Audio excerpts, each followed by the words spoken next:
મહેસાણા જિલ્લાના વિજાપુર તાલુકાના કોટ ગામના એક ખેડૂત જેમણે પરંપરાગત ખેતીથી આગળ વધીને સ્ટ્રોબેરી જેવી હાઈ વેલ્યુ પાકને પસંદ કર્યો અને આજે ગુજરાતમાં પ્રોડક્શન લેવલ પર સ્ટ્રોબેરી ઉગાડનાર તેઓ પ્રથમ ખેડૂત બન્યા. આજે આપણે વાત કરવી છે ખેડૂત અશોકભાઈની કે જેઓ 7 વર્ષથી સતત સ્ટ્રોબેરી વાવીને નફાકારક ઉત્પાદન લઈ રહ્યા છે. જાણીએ. મારું નામ પટેલ અશોકભાઈ પ્રહલાદભાઈ. હું વિજાપુર તાલુકાના કોટ ગામનો વતની છું, જે મહેસાણા જિલ્લામાં આવેલું છે. અને અમે છેલ્લા 7 વર્ષથી સ્ટ્રોબેરીની ખેતી કરીએ છીએ અને એમાં સારા સક્સેસ છીએ.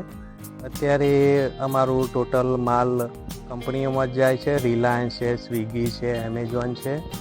અને આ વખતે મેં 1 લાખ પ્લાન્ટનું પ્લાન્ટિંગ કરેલું છે અને એમાં સરેરાશ 250થી 400 ગ્રામનું પ્રોડક્શન આવે છે.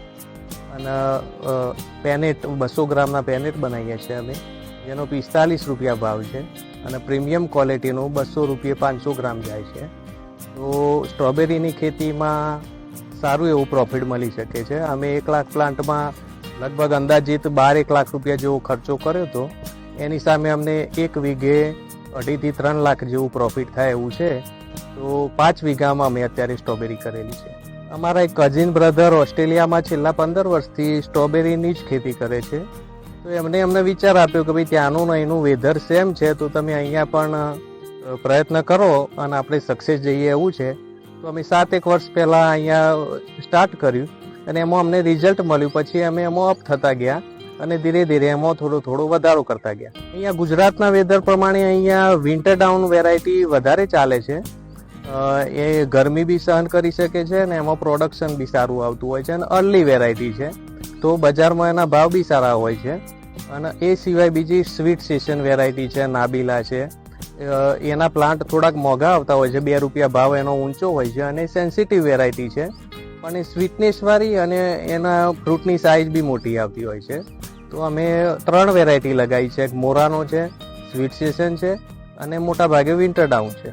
વાવેતરનો સમય આનો 10મા મહિનાની 1લી તારીખથી સ્ટાર્ટ થાય, પછી અઠવાડિયું આગું પાછું થાય. જેવું વેધર સપોર્ટ કરે એ પ્રમાણે અમે 30 ડિગ્રીથી નીચે તાપમાન આવતું હોય એ વખતે પ્લાન્ટિંગ કરતા હોઈએ છીએ. અને 60 દિવસમાં પ્લાન્ટ તૈયાર થઈ જાય, એનું ફ્લાવરિંગ સ્ટાર્ટ થઈ જતું હોય છે. એટલે ડિસેમ્બર મહિનામાં થોડુંક ફ્રૂટ ચાલુ થઈ જાય. પછી જાન્યુઆરી, ફેબ્રુઆરી અને માર્ચની 15 તારીખ સુધી અમે હાર્વેસ્ટિંગ કરતા હોઈએ છીએ. ગુજરાતમાં તો પ્રોડક્શન લેવલે તો અમે એકલા જ સક્સેસ છીએ. પછી બીજા બધા ટ્રાયલ બેઝ ઉપર કરતા હોય, પણ એ લોકોને પાણીના TDS ઊંચા હોવાના કારણે જમીનનો ક્ષાર થોડોક વધારે હોય, એ હિસાબે એટલું રિઝલ્ટ મળતું નથી જે અમને અહીંયા મળે છે. એટલે પ્રોડક્શન લેવલે છેલ્લા 7 વર્ષથી અમે કંપનીઓમાં માલ આપતા હોય એવા અમે એકલા જ છીએ. પછી કોઈ મારા ધ્યાનમાં છે નહીં ગુજરાતમાં કોઈ કરતું હોય એવું.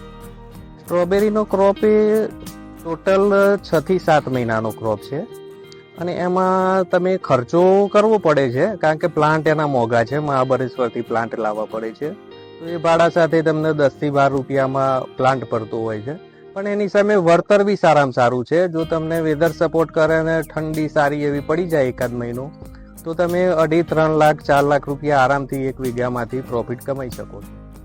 સ્ટ્રોબેરીની ખેતીમાં ઊંચો ખર્ચ છતાં વધારે નફો, પરંપરાગત પાકોથી અલગ વિચાર અને વૈજ્ઞાનિક ખેતીનો સફળ ઉપયોગ કરીને મહેસાણાના અશોકભાઈએ સાબિત કર્યું છે કે ખેતી પણ એક સ્માર્ટ બિઝનેસ બની શકે છે. સ્ટ્રોબેરીથી રચાયેલી તેમની આ સફળતા આજે હજારો ખેડૂતો માટે નવી આશા બની રહી છે. રિંકુ ઠાકોર, લોકલ 18, મહેસાણા.